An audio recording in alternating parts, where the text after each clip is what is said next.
Hi hello வணக்கம். நான் உங்கள் கேபிள் சங்கர். நான் இன்றைக்கி உங்களோட பேச போகிற படத்தோட பேர் வந்து ஃபோனிக்ஸ். இது மலையாள படம். இது ஒரு ஹாரர் த்ரில்லர் படம் அப்படின்னு சொன்னாங்க. இது வந்து நவம்பர் மாதம் 17ஆம் தேதி படம் ரிலீஸ் ஆகிருக்குது. இப்போ ஓடிடியில் ப்ரைம் வீடியோவில் வந்திருக்கு இந்த படம். இது ஒரு மலையாள படம் அப்படின்னாலே நம்ம வித்தியாசமான கதைக்களம், ரொம்ப சின்ன மேட்டர் எடுத்துக்கிட்டு ரொம்ப அழகாக டெவலப் பண்ணுறது, இப்படியான பல விஷயங்கள் நம்ம ஓடிடியில் பார்த்து நம்ம பாராட்டியிருந்தாலும் மெயின் ஸ்ட்ரீம் சினிமாவில் அந்த மாதிரி படங்கள்லாம் தியேட்டரில் ஓடுதான்னு கேட்டிங்கன்னா நிறைய படங்கள் ஓடுறதுலேருந்து தான் உண்மை. அதை தாண்டி சில நல்ல படங்கள்லாம், சிறப்பான படங்கள்லாம் மலையாளத்துலையும் தியேட்டர்லையும் ஓடுது, ஓடிடிலையும் மிக சிறந்த வரவேற்பு பெறுதுன்ற வச்சுக்க. அந்த மாதிரி விஷயத்தில் மலையாள படம்னா அப்படின்னா பார்க்கலாம் அப்படின்னு சொல்லிட்டு நம்ம முடிவு பண்ணி பார்த்த படம் தான் இந்த படம் ஃபோனிக்ஸ். அதுவும் பெயர் ஹாரர் த்ரில்லர்னு. இந்த படத்தில் ஹீரோவுக்கு ஹீரோ, ஹஸ்பண்ட், ஒய்ஃபு, 3 குழந்தைகள், 2 பெண் குழந்தைகள், ஒரு ஆண் குழந்தை. அதில் ஒரு பெண் குழந்தைக்கு கண் பார்வை கிடையாது.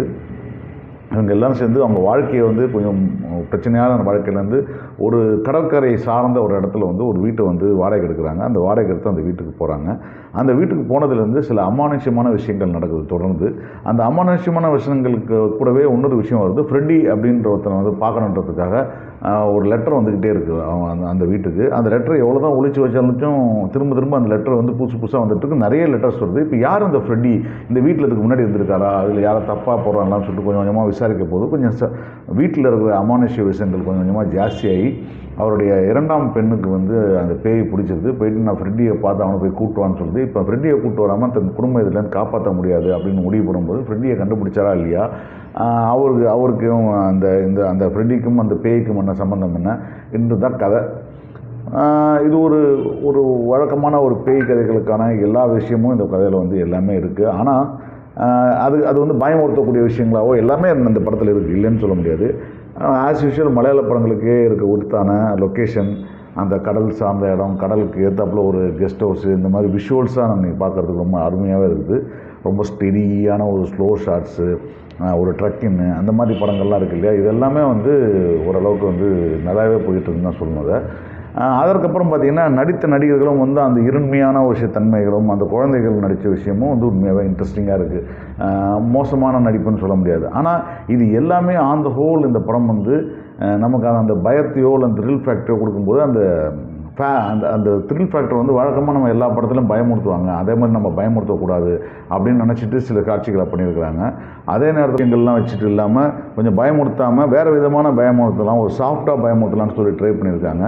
பட் அதையெல்லாம் தாண்டி இந்த கதையில் வரக்கூடிய ஃப்ளாஷ்பேக் இருக்கு இல்லையா, அந்த ஃப்ளாஷ்பேக் மிகப்பெரிய அழுத்தமான ஃப்ளாஷ்பேக் அல்லாது மிகப்பெரிய வருத்தம்.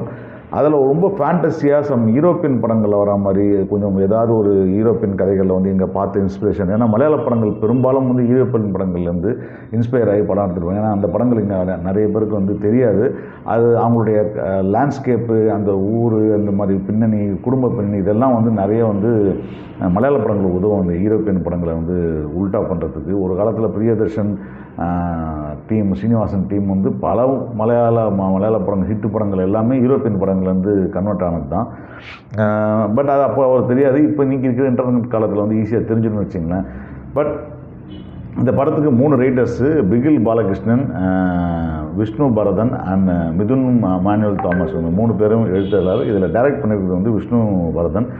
நடிச்சிருக்கிறது Nija K Baby, Abhirami Bose and Sham Karkas, அவங்க 3 பேரும் நடிச்சிருக்கிறாங்க. இன்னும் சில நடிகர்கள் நடிச்சிருக்கிறாங்க.